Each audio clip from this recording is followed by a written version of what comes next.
د هغې نه پس د ساحر علي زندهوال ته مننه وکړم چې راشي او یو څو خبرې وکړي، تاسو ته د اختر مبارکي درکړي او ورته څو خبرې وکړو. ډېر خوندور کلامونه ترې واورو. ساحر علي زندهوال صاحب ډېر هرکلی او ډېر بسم الله الرحمن الرحیم. ډېره زیاته مننه سید علي صاحب. ډېر وخت پس هغه ستاسو د ایوارډونو پروګرام راته رایاد شي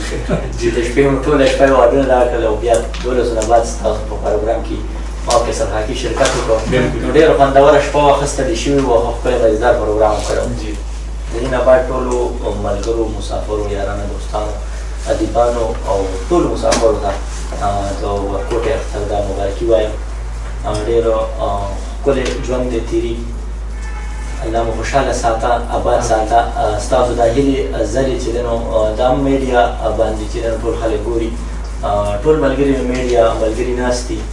او د پښتو خبره تاسو وکړه نو انشاءالله دا پښتو چې دی نو دا هم دغه میډیا رامخکې کړه. یعنې دا ډېره وروستو ادیبانو سره رامخکې شوه او دغه میډیا سره دې وخت کې ډېره زیاته او که مخکې ستاسو خیال نو په انګلیش کې به غزلې لیکلې شوې، اوس د پښتو ولاړه هغه اسانتیا نور هم پیدا شو نو لیکنې خو شي خو په قلم باندې لږ مسله شته. بالکل. ساحر علي زندهوال صاحب کتاب منظرونه چاپ شو د فیاض الله خیري صاحب. ډېر ښکلی کتاب دی او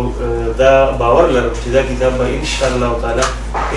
تعالی د اختر په 15مه یا په شنبه باندې چې موږ د فیاض الله خیري صاحب نه تپوس کوو نو دوی وایي زما کتاب ما سره هغه ریکارډ هم نشته. څنګه چې نور ملګري داسې ځکه چې ډېره ښکلې شاعري ده، ډېر زبردسته شاعري ده. ځکه چې ما تاسو ته وختي به کې یو څو غزلې وویلې او ته خاپیری صحیح خو ستا چې نظاره نه کېږي، ته خاپیری صحیح خو ستا چې نظاره نه کېږي، زما هم نوره په یادونو ګزاره نه کېږي. دا ښکلي شعرونه چې کوم د فیاض الله خیري صاحب په دې کتاب کې شته او دغه باور مې بار دی چې خامخا به دا کتاب چې کوم دی د پښتنو لاسو ته ځي او پښتانه به د دې کتاب سره او فیاض الله فیضي صاحب سره او د پښتو سره به دا مینه روانه ساتي. فیاض الله فیضي صاحب الحمدلله د هغوی سره خپل جادو د اواز جادو شته د هر چا زړونو ته رسي او زموږ د ظریف خان صوابیوال د کتاب هم کتنه وه نو هغوی کې دی میدان ګټلی و، ډېر ښکلې شاعري کړې وه او ترنم یې پکې کړی و. د نور خو ماشاءالله اواز الله تعالی ښه جادوګر ورکړی دی او شاعري هم ښه جادوګره دی. نن به خپلو مینهوالو ته څه اورول غواړي؟ اختر مکرم ملګري د اختر شعرونه ووي او زه پکې یو څو ګیلې هم وکړم. امن فرمایي چې بس دغه د درځم په کار دی. امن فرمایي چې بس دغه د درځم په کار دی او راځئ چې چاڼ کړو اصلي تخم د آدم په کار دی او چې عافیل د انصاف تخمه مغرب ته یوسي، چې عافیل د انصاف تخمه مغرب ته یوسي دي پښتنو کې محمد بن قاسم. امن فرمایي چې بس دغه د درځم په کار دی او راځئ چې چاڼ کړو اصلي تخم د آدم په کار دی او چې عافیل د انصاف تخمه مغرب ته یوسي دي پښتنو کې محمد بن قاسم په کار دی. ډېر خیال ډېر زبردست. پخوانو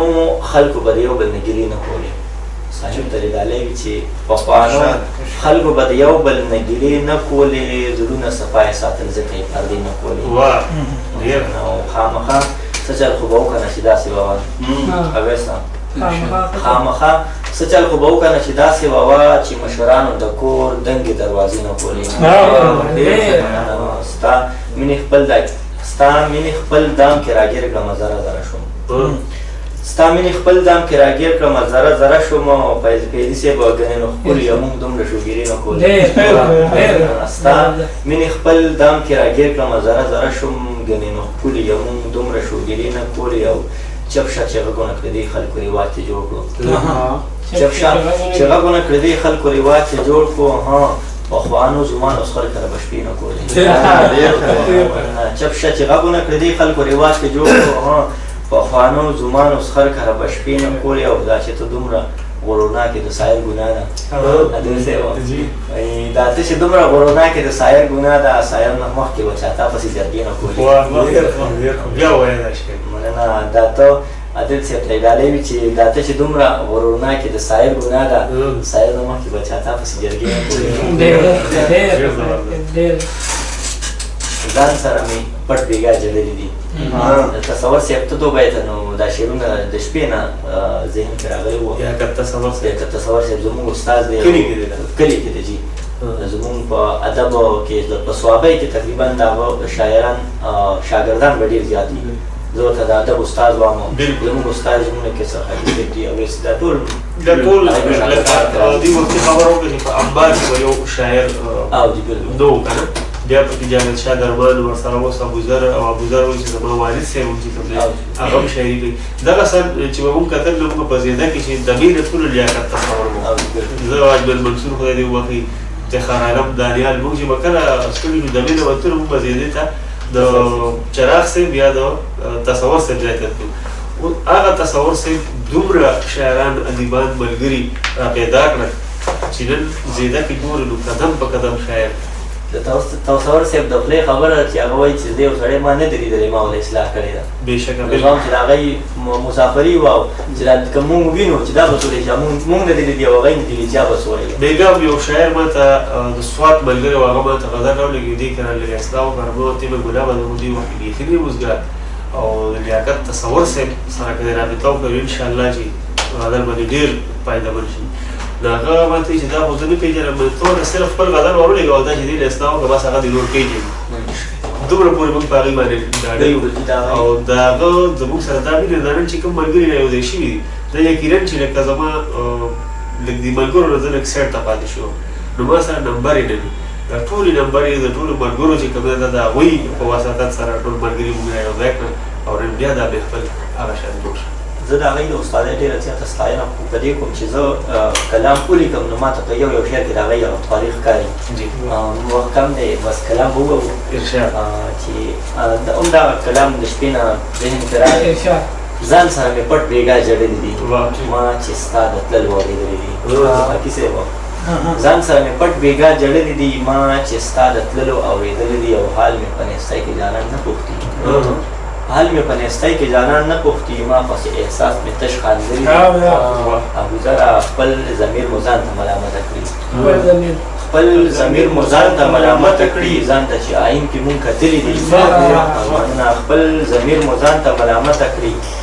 ځان ته چې آئین کې مونږ کتلي دي او خیر دې سوګند مه کوه خو ووایه خیر دې سوګند مه کوه خو ووایه خیر دې سوګند مه کوه خو ووایه تا چې راته سترګو کې خاندلي دي خیر دې